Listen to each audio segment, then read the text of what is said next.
Ezihamba phambili indaba namuhla kuzosizwa bezidakamizwa OGWINI. I-SASCO ikhala ngokwenzeka kwezamakhono. Kumile ukusebenza kwa-RBM. Lezi indaba z-1KZNTV usifundele uThabani Maphumulo sanibonani. Ungqongqoshe womnyango wezokuthuthukiswa komphakathi esifundazweni KwaZulu-Natal uNonhlanhla Khoza uthi ukwanda kwentshe welesidakamizweni endaweni yasePortshepstone sebethatha isinqumo ukuthi babe nesikhungo sokuyisiza. Ukhoza uthi bazoguqula isakhiwo esabe siyisibhedlela sofuba basenze isikhungo sokulekelela labo abafuna ukuyeka isidakamizwa kanjalo nokubaqeqesha amakhono ahlukahlukene. Ukhoza usho kanje kade evakashela indawo yasoGwini ukubungaza usuku lokuqwashisa ngesidakamizwa nokushushumbiswa kwabantu phecelezi International Day Against Substance Abuse and Illicit Trafficking. Umnyango wezokuthuthukiswa komphakathi esifundazweni usuhlonze isakhiwo sesibhedlela esabe sisetshenziselwa ukulapha isifo sofuba endaweni yaseCabano OGWINI ukuba siguqule sibe yisikhungo sokusiza abanenkinga yezidakamizwa nasebefuna ukuyeka. Ungqongqoshe lo mnyango uNonhlanhla Khoza uthi ke ukwanda kwezigameko zobulane kulabo ababesebenzise izidakamizwa yikho okwenze bagcina bethathe lesi sinqumo. Njengoba sinama centers akwaziyo esiwafandile somnyango sifande ama centers aranwa ama NPOs nama NGOs siwafandile siyabona ukuthi akwanele kufanele sibe nayo isenta ekwaziyo ukuthi iownwa ugovernment ezokwazi ukusilekelela siyaphambili esizokwazi ukuba nezwi kuyona nokuthi sibafaka nini sibafaka kanjani singagcini ngokubafaka kuphela umsakazi siphinde siqhubeke nokuthi abantwana bethu masibafake khona asibanikeze amakhono athile amakhono azokwazi ukuba sustain bakwazi ukuzimela. Ukwanda kwesibalo sabantu abangasebenzi kakhulukazi intsha kungezinye zezinto eziholele ekuculeni kwezidakamizwa. Indawo yasoGwini ingezinye zeyinenkinga yesibalo esiphezulu sentsha ecilwe ezidakamizweni. Omunye wabebekade besebenzisa izidakamizwa uthi ke ukusebenzisa kwakhe izidakamizwa kumhlukumeze kakhulu umndeni wakhe kwaphinde ke kwacekela phansi nekusasa lakhe. Uthi ukuya esikhungweni kuyihlengile impilo yakhe. Mina bekade bengibhema ugwayi okuhlaza ngiphuza. Bengakhoni nami ukwenza lutho osukwini engakuthintanga ugwayi okuhlaza kungaphuzeli. Ekseni bekwinto yokuqala ebengifuna before ngithinta into zasendlini nazo futhi bengafiki kuzona futhi bekuyinto yamehla amalanga mengathola amasenti noma imali endlini encane bekuyinto yokuqala engiyicabangayo mawukuthi yona engekho bengilandela ukuthi ngibheke ukuthi ekhaya bakuphi in terms of mewuthi ubaba use dining room ngizosesha amabhluku akhe ama-jacket ngizama ukuthola imali yokuthi ngiyothenga lento engigqugquzelayo ngaleso sikhathi ipurpose ngangasenayo until ngize la kwi-rehab le. Elakuleli lingelinye lamazwe abhekene nengadla yokucilwa ezidakamizweni kwentsha ngakho ke uhulumeni kanye nezinhlangano eziyimele bazama ngakho konke okusemandleni ukunciphisa lesi sibalo njengoba izidakamizwa zinomthelele ezenzweni zodlame elibhekiswe kwabesifazane nezingane ubugebengu ukushushumbiswa kwabantu nokunye okuningi. Imeya yasoGwini uSizwe Ngcobo uthi ke bakushayela ihlombe ukuphinde kusetshenziswe lesi sakhiwo njengoba kuzodlala indima enkulu ekuvuleni amathuba omsebenzi esikhathini esibi sokulahlekelwa imisebenzi kwabantu ngenxa yomthelela wokuhlasela kwegciwane icorona. Uma ngabe le ndawo lengaphindi isetshenziswe ukuthi ibe isizinda sokuthi kuliwe naleso simo leso sokusetshenziswa kwama drugs ungasiza kakhulu kwi-local municipality yethu kodwa ngasiza kakhulu i-district ne-province yaKwaZulu-Natal ukuthi abantu baze bazolapheka la ukuze bakwazi ukubuyela emweni zabo. Eyindabeni z-1KZNTV kubikuntomo khona Mvubu ePortshepstone. Unobhala jikelele wohlaka lwabafundi I-SASCO ngaphansi kwesifundo iDurban Central eThekwini usifundo Sabela uthi kuyajabhisa ungabhekelela kwezifundo zabafundi besikhungo esiqeqesha amakhono okulela abathwele kanzima ngezinto ezibandakanya ungakhokhelwa imali yeNSFAS ukuphambana kwemininingwane yabo esikhungweni abafunda kuzo kanye nokunye okuningi. uSabela usho kanje ngenkathi bengaphandle kwenkantolo enkulu eThekwini ngesikhathi idlanzana labafundi abalala ezindlini zokufundela esikhungweni esiqeqesha amakhono eThekwini TVET College esiyingini sesempilo beze kule nkantolo lokulandela amasamanisi abawathunyelwe umphathi wesikhungo. Ziya ngokuqonga inkinga zabafundi besikhungo esiqeqesha amakhono eThekwini TVET College esingini sasempilo okuphoqa ukuba balale emaklasini okufundela kulesi sikhungo ngemuva kokuxoshwa omastand emqashweni abebehlala kuyo njengoba behluleke baphetha ukukhokha imali yemqasho. Laba bafundi bayithole sebethunyelelwa isikhonzi senkantolo enkulu eThekwini yilo yophethe lesi sikhungo uEugene Mchunu njengoba befuna baphume baphele emagcekeni aso. Unobhala we-SASCO kwisifundo iDurban Central usifundo Sabela uthi ke kubi ezikhungweni eziqeqesha amakhono kuleli. Kahle into esiyikhalela kakhulu ungabhekelelwa kwezimfundo zama-student ikakhulukazi asema-TVET kuze kube manje i-Technical College iyona engithi isengcindezeni enkulu uma ubheka ama-TVET kube imali ezingenile kwama-TVET inkinga ise-Technical College wonke ama-TVET asengincane seyitholile imali kodwa i-Technical College iyona engakayitholi kusukela ngoJanuwari kuze kube manje uJuni. Labafundi ithimba lendaba elike labika ngabo phambilini sebehlale kulama klasi kusukela ngenyanga kaNhlaba babekhala ngokushawa indiva uhlaka olawula lesi sikhungo njengoba beneyinkinga ezithinta sona ngqo ngezinto ezifana nokubhaliswa kwemininingwane okungeyona yabo ungakhokhelwa imali yesikhwama esilekelela labafundi NSFAS nokuphoqa ukuba bangayikhokheli imiqasho abahlala kuyo bagcina besale dengwane bathi ke bazamile ukukhulumisana nabaphathi kepha ke bayishaya indiva iphakamiso zabo. Isikole sasivumelene naso ukuthi sizosikhipha la kuhleli khona emaklasini siyos-accommodate e-Ashaville kwenye campus. Sathi mesivumelana nesikole sathi ukuthi sicela besi-organizele into yokudla. Isikole sathi sizobhala incwadi sizohamba so-fundraiser mese siyasithatha ngey'moto siyosifaka lapha e-res. Akukaze kwenzeka lokho. Kuthiwa sinqabile i-res, asikaze sanqaba res. Asikaze namanje sisasho si-ready. Uma kumele sekuyona i-res le sizoya it's fine but asikho safe leya res. Iklasi leli silala kuyona li-safe kakhulu kunaleya nto esiswa kuyona leya. But ngoba sihluphekile asikwazi ukuyinqaba namanje sisamile futhi asiyinqabi njengoba siqanisa singayinqabanga.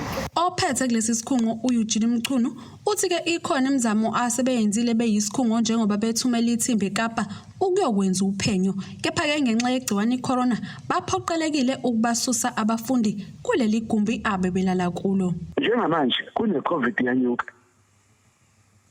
You can't keep ingane zabantu eklasini lala phansi kusemenge.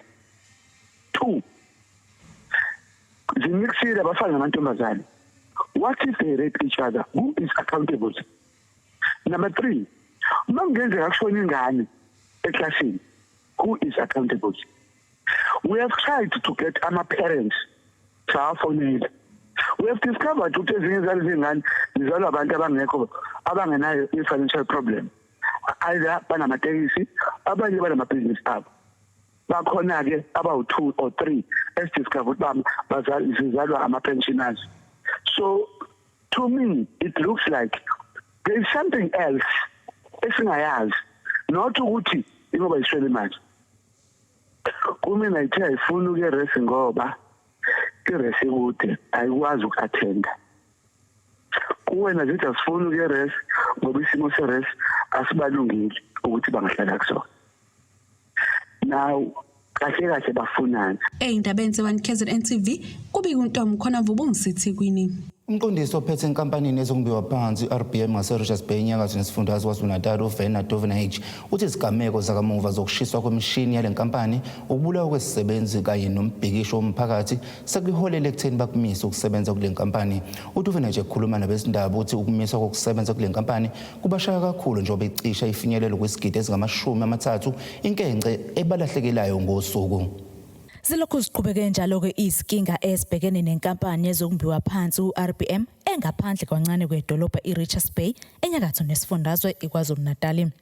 Lezi zinkinga ke asiqala ngamanje kodwa sekunesikhathi ke impela zaqala kuhlanganisa ke imbhikisho yomphakathi egcina inodlame ukubulawa nokuhlasela kwezisebenzi ukuvalwa kwemigaqo ukushiswa kwemishini emayini kanjalo ke nezenzo zobugebengu okuhlanganisa ukutshotshwa kwekhupha kagesi nokunye okuningi. Konke ke lokhu kugcine sekuholela ukuthi ke le nkampani ifike esinqumeni sokuthi ke ikumise kwesikhashana ukusebenza kule nkampani. Umqondisi wezokusebenza kule nkampani uVena uyachaza kabanzi. We will not run the business if we think that our people's lives are in danger. And when you are confronted with very violent roadblocks where people are burning stuff and, stoning vehicles, this is just not an environment in which we can operate and at the same time say we are protecting our people. And this has now really been ongoing for weeks. And that's really what brought us to the position where it's almost like not a choice. That choice is made on our behalf that we cannot run because we're not going to put our people in danger. That's just not going to happen. URBM Ungezinye ke izinkampani edlala indima enkulu ekuthuthukiseni komnotho kuleli. Ukuvala kwayo kungaba nomthelela ke omkhulu ongemuhle kumnotho wakuleli. Kanti ke kunjalo izikhulungane zabantu zisingasala dengwane ke zingenayo imisebenzi. Last year was already impacted by COVID because for a few months of the year we were not allowed to run at full capacity. But despite that, we still had a contribution of about 8 billion rand to the South African economy. We've got more than 4,500 people that's employed here effectively on a permanent basis. And you know the conversion rate if you add the people that depend on them. And I think the reality is that during last year, the dependence even increased because of so many people losing their jobs as a result of COVID. Odabeni oluthinta isisebenzi uDuvenaar uthi ke kusemahlombe abo ukuthi baqinisekise ukuthi isisebenzi zihlezi zinolwazi ngezinguquko ingakho ke baba nemhlangano nezinyunyana zabasebenzi ukuqinisekisa ukuthi kuba nokuxhumana phakathi kwabo nezisebenzi. We are trying to keep active engagement with our workers and employees and their representatives. Of course, it's been going on for a while now, and it's not sustainable. Up to now, there's been no impact on any of our employees. But moving forward, it will probably be more difficult for us to maintain that. But we are continuously in consultation with our employees and their representatives. I mean, we need to be fair to everyone as well. But at the end of the day, it's about the saving of livelihoods, which is more a long-term view. uDuvenaar unethemba ukuthi isimo kule nkampani sibuyela kwesejayelekile maduze njengoba ke ungasebenzi kwayo kubenza belahlekelwe ke izizumbulu zemali cishe ke ingu-30 million wamarandi imali ke elahlekayo ngosuku kule nkampani ngenxa yalesi simo. Lezi ke izindaba ze-1KZNTV, mina ngingosamkeliswe Ngqulunga bika ngiseRichards Bay. Usomlomo kumasipala indwedwe ukhonza ngithi ukuthi bazoqinisekisa ukuthi bahambela wonke amawadi alo masipala ukunikela ngesihlalo ezinamasondo kulabo abaphila nokukhubazeka abangenazo. Ukhozo usho kanje njengoba namhlanje kuusuku lwesibili beqhuba lolu hlelo emawadini ahlukene emva kokubhunjwa komcimbi ebebuhlelela umphakathi ngenxa yokuhlonipha imigomo yezwe kwisigaba sesine. Lungene losukwini lesibili uhlelo lukamasipala wasendwedwe lokunikela ngezihlalo ezinamasondo kumalungu omphakathi angenazo. Lo masipala uthi ubuhlele umcimbi obuzoba mkhulu ukwenza lolu hlelo kodwa ngenxa yokunyuka kwezibalo zabathelela ngegciwane iCovid-19 okwaphoqa uhulumeni ukuthi abuyisele izwe esigabeni sesine babe sebethatha isinqumo sokuhambela imindeni ngamunye ukuhambisa lezi zihlalo. Usomlomo kulo masipala ukhonza ngithi uthi inhloso yalolu hlelo ukusiza umphakathi ikakhulukazi labo abaphila nokukhubazeka ukuze bengaziboni bevaleleke ngaphandle einhlelweni zikamasipala. Umkhandlu unikela ama-wheelchair okuyizihlalo ezokuhamba kuwo wonke amawodi kodwa ngenxa yesimo sokuthi siku-level 4 we-COVID sidecide ukuthi siwahambele amakhaya ngamakhaya sikwazi ukudlulisa iy'nsiza zabantu abanikazi bazo ngoba sezikhona seziredi ukuze bakwazi ukuqhubeka basizakale singalindi ukuthi koze kube ngcono imikhuhlane ngoba ngaleso sikhathi bazobe beqhubeka besafarisha ukuthi bakwazi ukusizakala ngedingo zabo. Ongusekela meya uZandile Esiwetu uthi yize besiqonda isimo somkhuhlane kodwa bakubone kubalekile ukuliqhuba lolu hlelo. Siqonda ukuthi isimo gogo umhlaba wonke seCovid asikho kahle ukuthi singakwenza ama-programs but sithe ngoba asekhona ama-wheelchair asiwahambise emphakathini wethu ngoba bayawadinga sizoqhubeka nayo iprogram ize iphele. Kanti abahlomlile babe sebebonga bengconcoza kulo masipala okubala phakathi nomndeni womfanyana obephila ngokuhamba ngezinqe selokhu azalwa angakaze abe naso isihlalo sokuhamba. Ngodebo Sibisi wezindaba ze-1KZNTV eThekwini. UNonhlanhla Mzolweni ongomunye womama abahlola izitombi endaweni yaseLovu namaphethelo uthi izinhliziyo zabo zibuhlungu kazibutholi nokuphumula ngokwazi ukuthi bagqugquzele izingane kepha amantombazana kodwa ezabesilisa abekho abazigqugquzelayo ukuba zizigcine. UMzolweni usho kanje ngesikhathi inhlangano yesintu siyifa lethu inomcimbi wokuhlola kwezitombi ngenhloso yokugqugquzela ukuba ziqhubeke nokuzigcina. Lo mcimbi ubusenkundleni ezemidlalo ohlongeni eLovu. Intombinto eziqajayo zasendaweni yaseLovu namaphethelo zibuthana enkundleni yemidlalo ohlongeni emcimbini obuhlelwe inhlangano isintu siyifa lethu ebihlose ngawo ukugqugquzela intombi ukuba iqhubeke nokuyigcina. UNonhlanhla Mzulwini ongomunye wogoga benza umsebenzi wokuhlola lezi intombi ukuthi konke kusahamba kahle yini, uthi ke yize bekushayela ihlombe ukuyigcina kwamantombazane bakhathazekile ngokungabibikho kokugqugquzela abafana ukuba bayigcine beyinsizwansi njengoba kugcina kuba yize leze ukuyigcina kwamantombazane. Njengabantu abawogogo abahlola ingane sithe namhlanje ake kube usuku nje izokwazi ukujabula ngalo, singagcini ngokuthi sizifika sihlola singakwazi ukuthi sike ihlangane ngejabule. Kodwa nje besithe sifuna ukuthi ke ijabule nazo kuzizizwe ukuthi lento yazo yinhle azenze into engeyinhle. Ziningi ke ingqinamba esibhekana nazo njengomama ngoba kwesinye isikhathi njengogogo nje izingane ziphume mhlambe emakhaya zize mhlambe abazali kwesinye isikhathi mhlambe omunye umzali uyanqabela nje ingane ukuthi mhlambe kantoni iyathanda uma ifika mhlambe ifike ngontshontsha kanti kunezinto nathi esuke kufanele siqoqe nezingane. Ngaleso sizathu ke kubaluleke kakhulu ukuthi izingane sikwazi ukuhlangana sigcine sixhumana nabazali bazo ukuthi makukhona inkinga siyaxhumana nabazali. Ziningi inkinga ngoba sizama nokuthi njengoba sithola abantwana sesifisa ukuthi ngangqothi nabesilisa bakhona ababhekele enganeni ngoba sayibheka ngaza amantombazane kodwa zoniswe izona lezi abafana zona ezingakwazi engabhekelelo umuntu. Okokuqala ngqa umkhosi omhlanga ohlanganisa indimbane zeintombi ezivela emhlabeni wonke jikelele ukuphazamiseke njengoba wagcina ukuba khona ngonyaka u2019 kwathi ke ngonyaka owedlule bekuyingcosana yeintombi ebeyiwethamele ngenxa yegciwane icorona. Kuzokhumbuleka ukuthi iminyaka yonke intombi beyibuthana esigodlweni enyokeni kwaNongoma ngasekuqaleni kwenyanga uMandulo ukuyohambisa umhlanga wazo kwisilo esisanda kukhothama uZwelithini kaBhekuzulu. Inkosi yesizwe sakwaMaphumulo uNkosinathi Maphumulo uthi ke kubalekile ukufundisa intsha ukuba ingaphanga umdaka linile.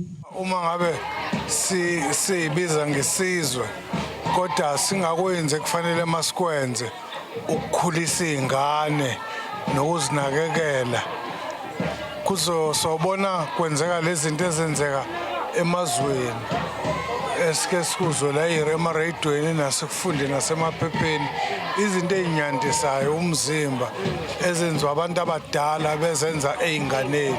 Njengoba sesibadala nje thina kuzofanele kube khona obaba bakusasa, kuzofanele kube khona omama bakusasa. Ayikwazi ingane uba umama ithi seno 11 years ithi no 15 years ayisenabo ubuntombi isinengane ino 15 years ngoba phela izinto njengoba ngeke ngasho ekuqaleni ukuthi zifanele mabe sigade nyana abantu abadala izinto siyiluse ukuthi izinto zenzeke ngesikhathi. UNdabezitha uthi ke banesifiso sokuthi uhulumeni acubungule umthetho ozophoqa intsha ukuba ihlolwe ngenhloso yokugcina isintu. Ngeshwa uhulumeni wethu akayishayeli imithetho, awukho umthetho khona. Kuya ngokuthanda komuntu nengane ethu inelungelo nombani unelungelo manje awukwazi ingane ukuyiletha la ngenkani. Mayingane nje ibhilinga angithi phela seyihlala emafletini lapha eThekwini sezenza into ezithandayo kodwa egcineni kosuku siyalimala isizwe sethu. Kodwa manga ungaba khona umthetho ofakwayo uhulumeni ikhona into engenzeka engcono. Indabeni ze-1KZNTV ubikuntombi khona mvubu ngisithini. Inzima impilo kwinsizwa endala yaseManyameni kwaMaphumulo kuWard 11 uNkosentsha Mchunu owalahlwa izingane zakhe eziyisithupha wasala engenabani ekhuluma nethimba lesidalo 1KZNTV uMchunu uthi isimo sakhe sinzima nje obehlala kwindle engekho esimeni wanxusa noma ubani ongaba nosizo ubamlekelela kwazi ukumakhela indlu esesimeni. Lena yindlu okuhlala kuyo umkhulu uNkosentsha Mchunu oneminyaka engama-70 waseManyameni kuWard 11 ngaphansi komasipala wakwaMaphumulo. Leli ikhehla lihlala ngaphansi kwalesimo njengoba indlu yakhe ingawa noma yinini. Ekhuluma nethimba lesindaba le1KZNTV uMchunu ubalise ngokuthi walahlwa abantwana bakhe abayisithupha kanye nonkosikazi wakhe njengoba sengumtshinga ubethwa ngubani futhi ehlala ngokugula. Hlezi ngedwa nje kanje egcekeni Ngidangazi uNkulunkulu ayizali kimi kodwa ngihlala ngedwa shuya akekho omunye umuntu engihlala naye. Iyabheda yini izokuwa noma yinini futhi. Iwele phezu kwami. Ngicela bangisizeke bangase bangisiza hayi ngizosizwa ubani. Ngoba ukufikeni sengathi ngikhanda-ke into aningisizeni kwanina ninginike izandla ngalendlu. Ngoba izokuwa leni ifele ngife ngifele kuyona. Ngihlala ngedwa ekhaya ngazi babe ngishiyelana. Kungiphatha kabi. Njalo ngiyathandaza manje ngilala ngithanda ngicela ukuthi ngalala kahle ngoba ndangihlezi ngedwa ecekeni. Awakha lo mzi manje anginamuntu manje. Angiphilile kahle nokuphila. Into engiphetha kulidolo nje. Elingihlukumeza ngibazi ukuhamba. Hamba ngowestikile. Enye yamadodakazi kaMchunu efike ngoba kuza ithimba lezindaba le-1KZNTV esibhunguka iminyaka engaphezulu kwe-15 ithi usizi yilo olwabaxosha ekhaya. Ekhaya sami isimo sasikhona sahlupheka sithi siyama sifuna uzongala singakhona umsebenzi. Usho ukuthi uma samba-ke sihamba sahlukana-ke sonke-ke nje ngey'ndawo-ke. Mina ngihambe ngihlala ngophi ngilenga eziwu-3. Okuyena wabona lesimo wathinteka uMnumzane Sibusiso Gumede uvakashele uMchunu ukuzomupha igilosa. Ngathi noma mangibuka ngabona umkhulu indlela ahlala ngayo kufanele athole usizo ngoba ukhala nanga ukuthi walahlelwa izingane zakhe zahamba izingane nomama akabazi ukuthi bakuphi. Manje siyanxusa nami ngiyanxusa ukuthi inkosi yami ikhehla isimo elikusona lihleli kabi nendlu ehleli ngaphansi kwayo ingawa noma yinini. Umelaphi wendabuko wasemzingaze ethuthukani ngase-Richards Bay enyakatho likaMthaniya uDokotela uSibusiso Nyandeni usenxusa abantu abasebenza ngokusiza abanye abantu ukuba baqaphele kakhulu kunakuqala abantu abaqola ngamagama abo. Lokhu kulandela ukuthi kunowesilisa obehamba eqola abantu ethi abakhokhisa imali esukela ezikulungwaneni ezintathu bathembisa ukuthi izobuyisa iphindiwe izigidi ezimbili.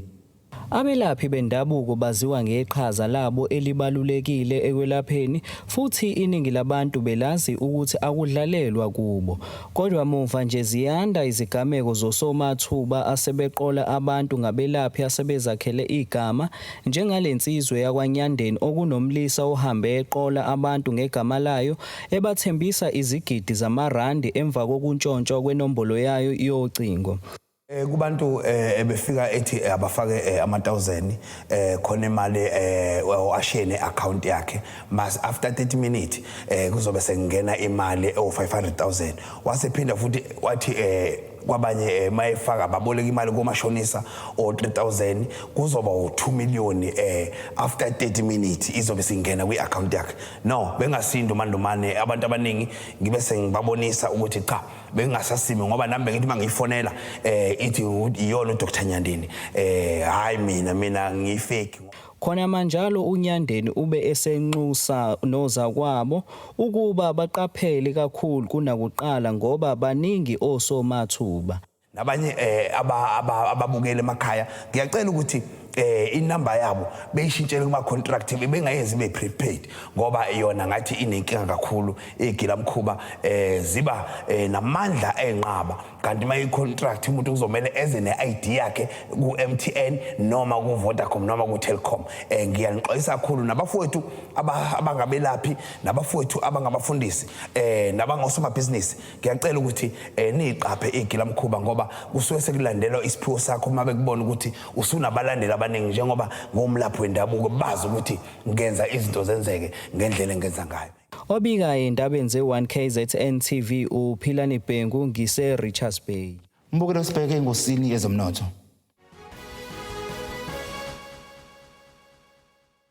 Iran lu 14 rand 48 cent maqhathaniswa nedola semelika libo 19 rand 93 cent maqhathaniswa nepound laseBrithani libo 17 rand 15 cent maqhathaniswa neeuro kanti igolide lona libiza 1778 US dollars 28 cent kuthi uwelo ngahluziwe ubo 75 US dollars 84 cents umphongolo.